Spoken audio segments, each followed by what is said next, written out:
Municipal 2020, mon cul a peur. L'intimidation fonctionne. Le maire sera peut-être tête de l'unique liste. Vive la démocratie, vive la dictature rurale. Le maire et sa première adjointe ont su utiliser mensonges et intimidation dans un contexte propice.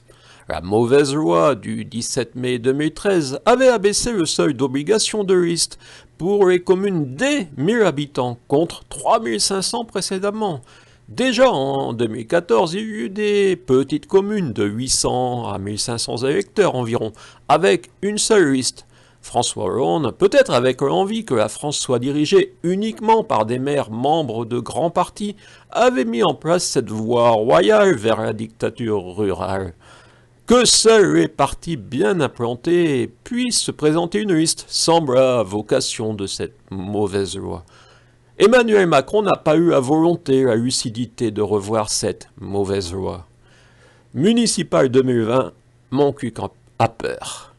Réunir 23 membres pour s'opposer à la liste Rabert, Zabel, comment Mathieu rencontre une difficulté majeure, la peur.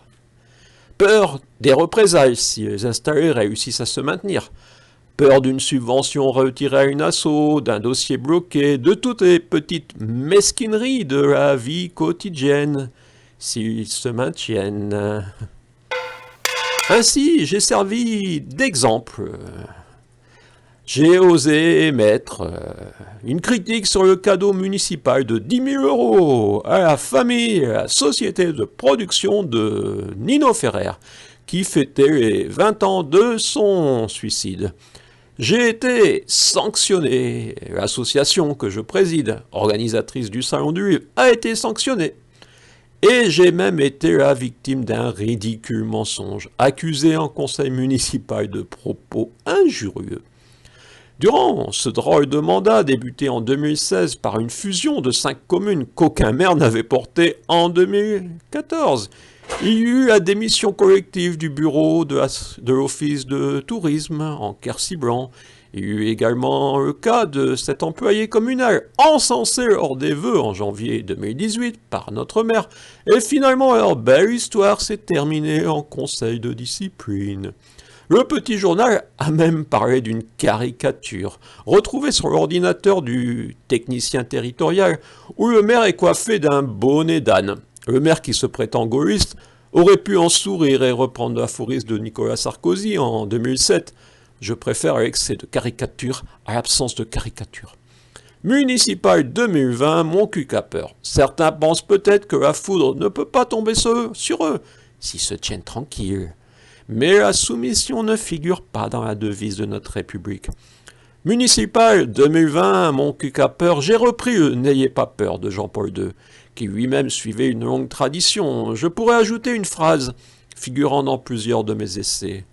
La seule raison que nous ayons d'écrire, c'est pour dire des choses, qu'importent les conséquences. Marcel Aimé répondait ainsi à Henry Johnson, ami le mettant en garde, sur le danger d'articles contraires à l'idéologie dominante. C'était dans une période encore plus dangereuse pour la liberté d'expression, en 1940. Quand j'ai constaté le ridicule mensonge en conseil municipal, ces propos injurieux qui me sont attribués pour justifier leur opposition au Salon du Livre, je me suis demandé comment ces élus auraient agi en 1940. Municipal 2020, n'ayez pas peur. Il est encore temps pour vous de montrer aux cousins de Madame Maryse Maury que la République, c'est aussi la liberté d'expression, c'est le respect, et qu'un élu est au service de ses administrés et non le contraire. Mon cul en Quercy-Blanc, harmonieusement, vraiment dans la République, c'est ce que je vous propose. Il manque encore quelques personnes pour que nous puissions déposer le 27 février notre liste en préfecture.